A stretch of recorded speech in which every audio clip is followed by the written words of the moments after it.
adalah mata pelajaran pendidikan karakter. Nah, pada minggu lalu kita telah membahas mengenai nilai semangat, karakter senantiasa bergembira indikator pertama sampai yang kelima. Jadi pada minggu ini kita akan melanjutkan materi kita pada indikator ke-6 sampai yang ke-11. Sebelum kita memulai pembelajaran kita, sambut salam dari Ibu, salam SFD. Semangat, fraternitas, Dina. Nah, jadi seperti yang telah Ibu sebutkan tadi, pada hari ini kita akan membahas mengenai pendidikan karakter SFD, nilai semangat karakter senantiasa bergembira, indikator ke-6 sampai indikator yang ke-11. Nah, sebelumnya coba kita lihat tujuan pembelajaran kita. Tujuan pembelajaran kita pada hari ini adalah agar anak-anak Ibu dengan semangat dan penuh kegembiraan memahami nilai karakter senantiasa bergembira, indikator 6-11, sehingga anak-anak Ibu semuanya mampu melaksanakan tugas dan tanggung jawabnya dengan sepenuh hati, aktif dalam proses belajar mengajar, mampu menyambut tamu dengan senyum, mempertahankan pola hidup sehat dan menyenangi pekerjaan dan mampu membangun kegembiraan sejati. Kita masuk ke indikator yang ke-6, melaksanakan tugas dan tanggung jawab dengan sepenuh hati. Apa itu tanggung jawab? Coba kita lihat. Tanggung jawab adalah keadaan wajib menanggung segala sesuatu yang telah dipercayakan untuk dikerjakan. Sebagai seorang pelajar, tanggung jawabnya adalah untuk semangat dalam proses pembelajaran dan menghasilkan hasil yang maksimal. Pentingnya tanggung jawab yang pertama, tanggung jawab merupakan resep kesuksesan. Yang kedua, mampu mengendalikan diri sendiri. Yang ketiga, bisa menjadi pemimpin yang dapat diandalkan. Dan yang terakhir, menjadi dipercaya, dihormati, dan dihargai oleh orang lain. Iya. Jadi nakku, jika kita menunjukkan sifat tanggung jawab kita, yang pasti orang lain akan menghargai dan menghormati kita. Benar? Kita lanjutkan ke indikator yang ke-7. Berinteraksi aktif dalam proses belajar mengajar. Interaksi belajar mengajar adalah hubungan timbal balik antara guru dan siswa yang harus menunjukkan adanya hubungan yang bersifat edukatif. Interaksi ini menimbulkan perubahan siswa ke arah kedewasaan, baik berpikir, bertutur kata maupun bertindak. Dalam proses daring, interaksi guru dan siswa memiliki beberapa etika. Nah, jadi di sini maksudnya, Nak, biarpun kita dalam situasi daring, tetap ada etika yang harus anak-anak Ibu lakukan dalam proses daring ini. Yang pertama, harus menggunakan bahasa yang sopan dan formal. Yang kedua, mengucapkan salam. Dan yang ketiga, tepat waktu dalam pengisian absensi dan pengumpulan tugas. Kita lanjutkan. Indikator yang ke-8, menyambut tamu dengan senyum. Menyambut tamu dengan senyum berarti menyambut dalam kehangatan dan keramahan dengan senyum yang ikhlas. Manfaat menyambut tamu dengan senyum antara lain, tamu yang datang merasa nyaman, yang kedua tidak merasa kaku, yang ketiga merasa bersahabat, dan yang keempat menciptakan nuansa kekeluargaan. Nah, seperti yang Ibu bilang sebelumnya, jika ada tamu yang datang ke SMA Santa Maria, langsung kita sambut dengan salam SFD, yaitu menunjukkan keramahan kita. Yang selanjutnya, indikator yang ke-9, mempertahankan pola hidup sehat. Apa itu pola hidup sehat?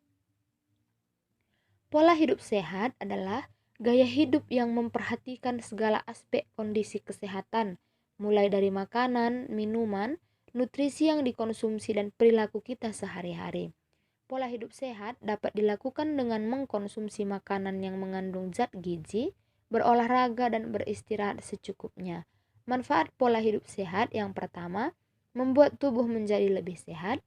Yang kedua, mencegah dan menurunkan berbagai risiko penyakit kronis yang dapat terjadi di masa mendatang. Dan yang terakhir, menyehatkan pikiran dan mental. Jadi nakku, di sini Ibu punya poster mengenai cara mencegah virus corona. Jadi yang pertama, selalu cuci tangan dengan sabun atau hand sanitizer.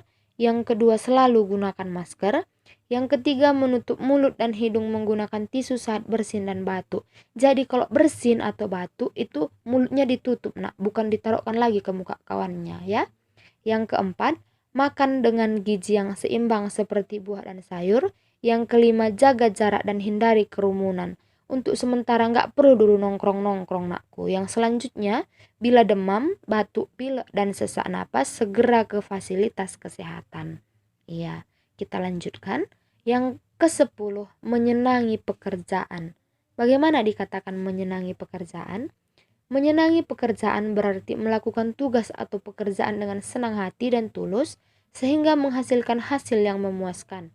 Manfaat menyenangi pekerjaan: yang pertama, kita menjadi penuh motivasi melakukan pekerjaan. Yang kedua, kemampuan berkembang. Yang ketiga, menjadi lebih produktif. Yang keempat, tidak merasa jenuh. Dan yang terakhir, memberikan hasil yang memuaskan.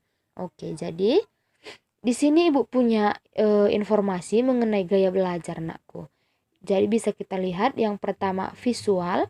Di visual ini maksudnya gaya belajar yang berfokus pada penglihatan. Nah, di sini karakteristiknya lebih mudah mengingat dari yang dilihat daripada yang didengar.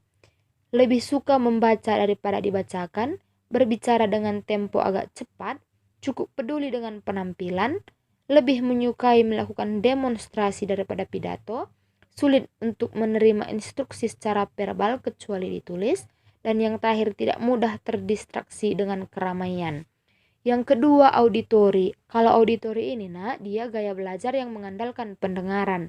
Di sini karakteristiknya lebih mudah mengingat sesuatu dari apa yang didengar daripada yang dilihat, senang mendengarkan, mudah terdistraksi dengan keramaian. Di sini terdistraksi maksudnya terganggu ya, Nak.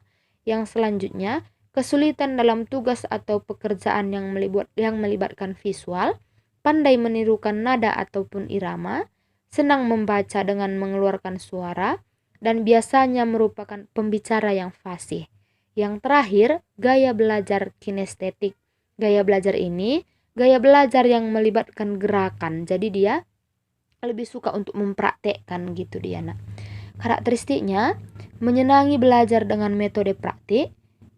Yang selanjutnya, kadang kesulitan dalam menulis tetapi pandai dalam bercerita. Yang selanjutnya, menyukai aktivitas yang melibatkan gerakan tubuh seperti olahraga atau menari. Dan yang terakhir, saat berkomunikasi banyak menggunakan isyarat tubuh. Ada juga satu lagi, Nak, menghafal dengan cara berjalan atau melihat. Jadi di sini Ibu mau bertanya, kira-kira anak-anak Ibu ini gaya belajarnya apa?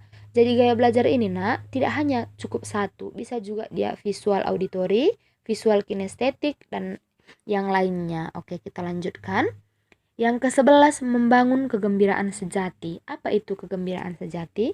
Kegembiraan sejati adalah suatu keadaan hati, pikiran, dan perasaan penuh sukacita, bersemangat melakukan pekerjaan tanpa mengeluh, serta bersungguh-sungguh melakukan pekerjaan hingga tuntas.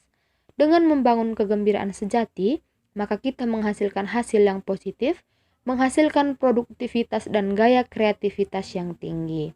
Iya, jadi materi kita mengenai nilai semangat, karakter senantiasa bergembira ini telah selesai. Ibu harapkan anak-anak Ibu sekalian memahami apa yang telah Ibu sampaikan, serta untuk karakter-karakternya, Nakku, tidak hanya untuk dipahami, melainkan juga dilaksanakan dalam kehidupan kita sehari-hari. Iya. Jadi sekian materi dari Ibu untuk hari ini. Ibu harapkan anak-anak Ibu memahami semuanya yang telah Ibu sampaikan dan segera melaksanakan tugas yang akan Ibu kirimkan tanpa menunda-nunda lagi. Jadi sekian untuk hari ini, Nakku. Salam SFD.